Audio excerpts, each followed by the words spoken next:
Normalmente, quando a gente está com pessoas que estão em situação de endividamento, que estão numa roda que não conseguem sair e o endividamento é uma coisa bem importante, assim, estar endividado não é um problema, tá? O problema é quando a gente está numa situação de endividamento, inadimplência e não consegue enxergar a luz no fim do túnel. E, assim, eu diria assim, não é felizmente de conhecer essa realidade. Infelizmente, a gente tem muitas pessoas, mas felizmente eu atuo e trabalho com esse tipo. E a gente realmente precisa ter um método. Então, existem algumas técnicas que a gente usa, que é, por exemplo, 50, 30, 20. Não sei se vocês já ouviram falar.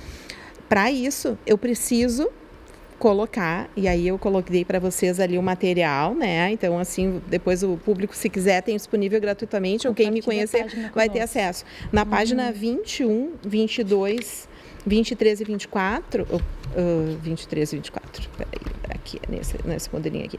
Isso, na página 21, 22, 23, 24, a gente tem o direcionamento de para onde é que está indo esse dinheiro.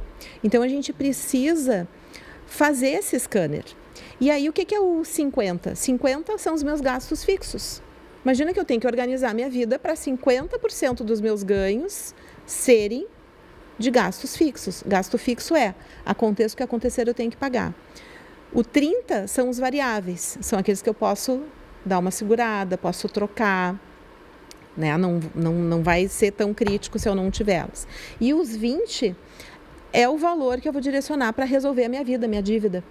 E nós normalmente dizemos, desses 20%, pega 5%, 3%, que seja 10, 15, 100 reais, começa a investir, bota numa caixinha, começa a criar essa consciência. Então, é um método que a gente ensina até para uma pessoa que está super endividada, que não consegue sair daquilo ali, porque às vezes ela vai ter que negociar e ela vai ter que dar um jeito de ter, porque como é que vai negociar se não tem como pagar?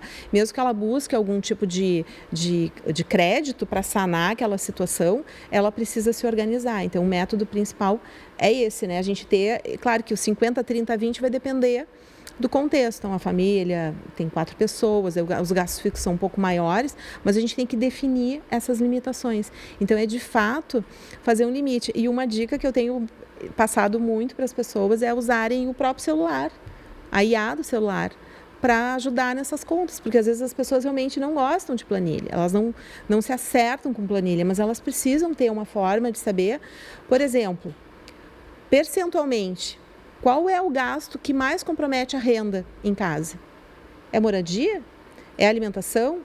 Da alimentação, qual que pesa mais? A comida fora de casa? O supermercado?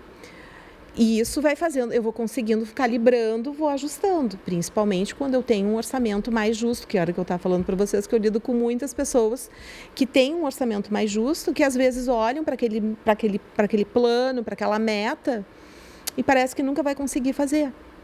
Né? Então, o método do percentual, da limitação dos valores e ter uma ferramenta para controlar é o que a gente orienta.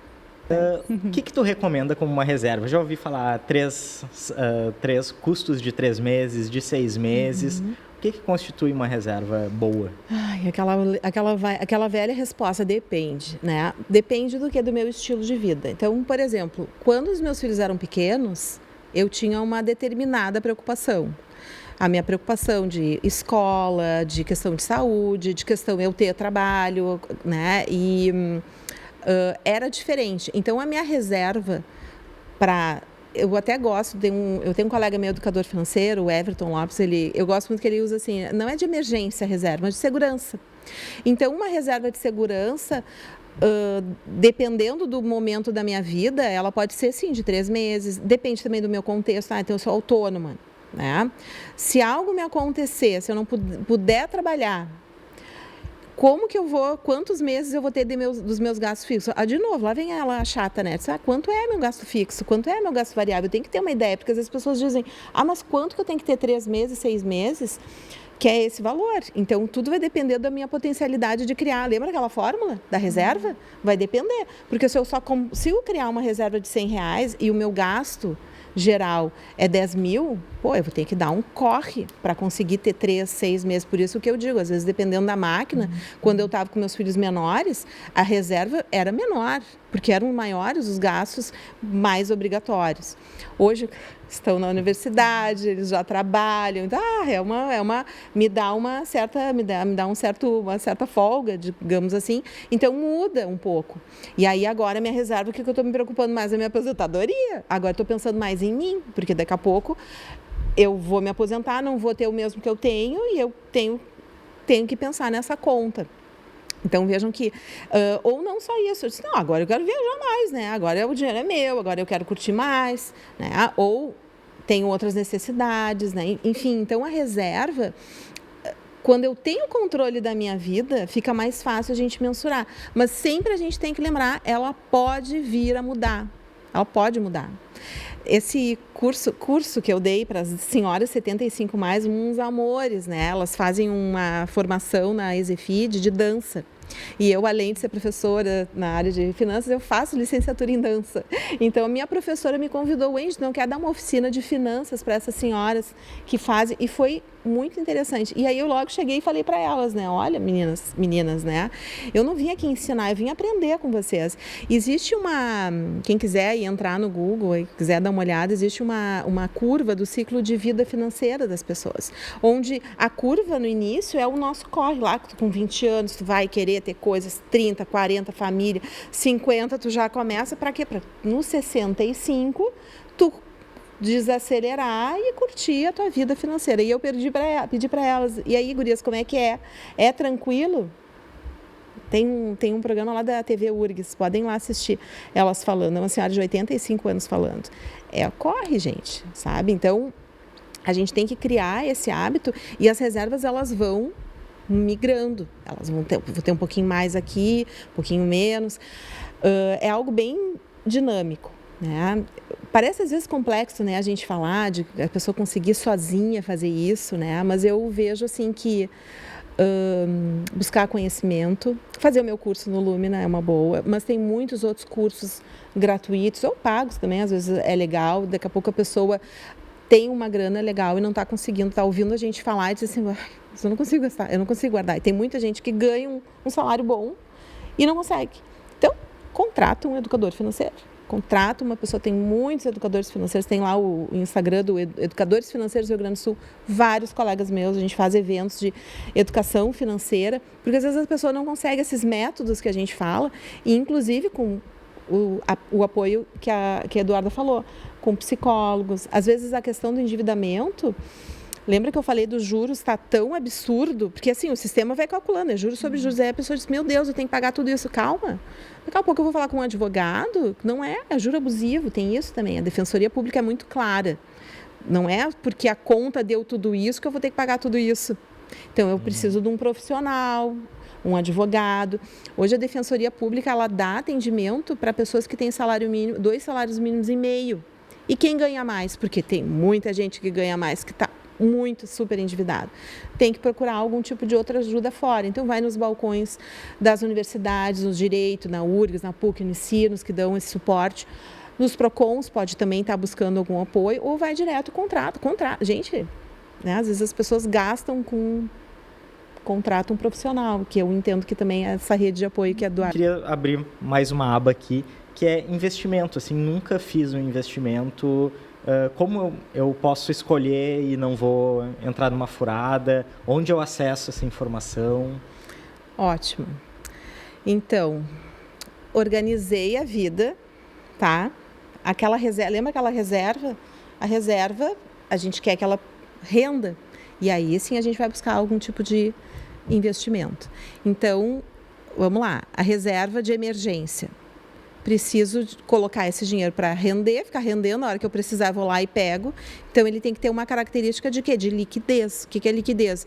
Eu vou lá, preciso desse dinheiro, tem que pegar. Então, dependendo do investimento, hoje em dia, se a gente for olhar vários investimentos, vai levar um tempo, eu vou ter que pagar uma taxa, então, eu tenho que olhar para ver a liquidez desse dinheiro. Então, reserva de emergência, a característica é buscar alguma coisa de liquidez. Eu não estou preocupada com rentabilidade. Claro que as pessoas podem dizer assim, tá, Wendy, mas eu ponho na poupança ou eu ponho num CDB? Depende. Eu tenho um colega, o Diego, ele tem um livro que depende, com investimento, depende, porque aí depende mesmo. Porque, por exemplo, se eu tenho uma vida que toda hora está me acontecendo coisa, tem que comprar remédio, tenho isso, tenho filho, aquilo, a casa, manutenção, um carro, isso, aquilo, eu vou ter que estar sempre resgatando dessa liquidez, entende? Então, e eu vou ter que estar sempre tendo um jeito de estar repondo. Então, eu não posso estar preocupada com a rentabilidade, eu tenho que estar preocupada em conseguir pegar esse dinheiro logo.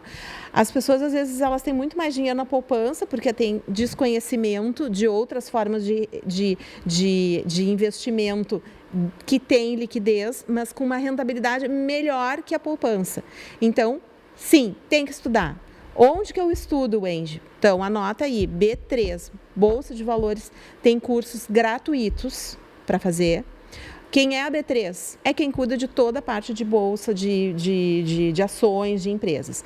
Outro lugar muito que eu recomendo, CVM, Comissão de Valores Imobiliários. São eles que ditam a regra. São eles que dizem se pode ou não pode vender tal banco. Tá? Então, eles têm muitos cursos que podem orientar desde a organização como parte de investimento. Tem vários outros influenciadores, coisa e tal, mas eu gosto de falar das referências oficiais. Segundo ponto, o apartamento. Então, eu tenho minha reserva lá de emergência e eu tenho a dos sonhos, o apartamento que eu quero. Então, o apartamento, te pergunto, Eduardo, tu vai querer colocar o teu dinheiro para render o dinheiro? Todo mês tu vai colocando lá um X, tá? Da tua reserva. Lembra que eu falei que a reserva a gente vai definir qual é o valor. Então, eu vou pegar da minha receita e vou dizer, ó, isso aqui vai para emergência, isso aqui vai para apartamento que eu vou juntar para entrada, para pagar à vista. Aí, o que eu vou querer olhar para esse apartamento?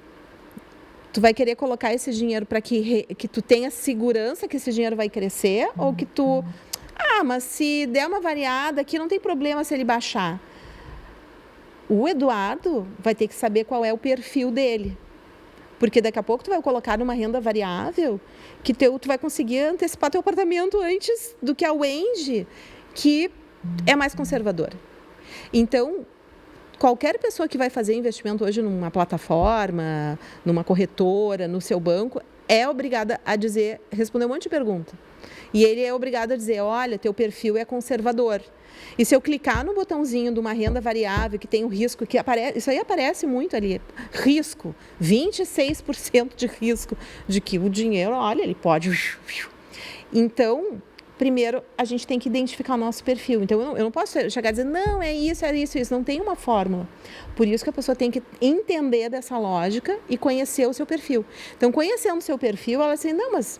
Tá tranquilo, porque eu estou investindo nessa renda variável, nesse fundo imobiliário, porque eu estou fazendo um fundo imobiliário para comprar um apartamento. É uma coisa meio que pode ser uma estratégia interessante. Às vezes as pessoas preferem viver de aluguel e investir no fundo imobiliário, tá, gente? Isso é uma coisa que é muito comum. Mas, enfim, às vezes é um sonho, a pessoa quer ter um apartamento. E tá tudo bem, tá? Eu sou daquelas pessoas, tu quer ter um apartamento? Tá, ok. Mas pensa que daqui a pouco aquele fundo imobiliário consegue render muito mais, consegue antecipar o teu sonho sem prejuízo. Mas se daqui a pouco tu prefere não correr o risco, porque acontece alguma coisa internacional e cai tudo, uma pandemia, os fundos imobiliários na pandemia, ninguém estava pagando aluguel. Despencaram, muita gente perdeu. Mas agora está retomando, economia, quem sabe, né? Mas vamos supor que cai tudo. Aí aquele dinheiro que tu estava rendendo no teu apartamento, cai pela metade. Aí tu tem que seguir. Então, tudo vai do teu perfil. E cada um de nós, o perfil de investidor, que é esse o termo que a gente usa, que os bancos fazem, pode mudar também. Ai, Wendy, que droga isso. É, bem assim, pode mudar. Porque eu, quando era mais nova, com os filhos pequenos, eu tinha um perfil. Quando eu estava no meio do caminho, eu tinha outro perfil. Agora eu já estou com outro perfil. E se daqui a um tempo eu mudar o meu perfil, tá, tudo bem. Mas o que eu não posso mudar é a atenção que eu tenho para o que está acontecendo e ter essa percepção.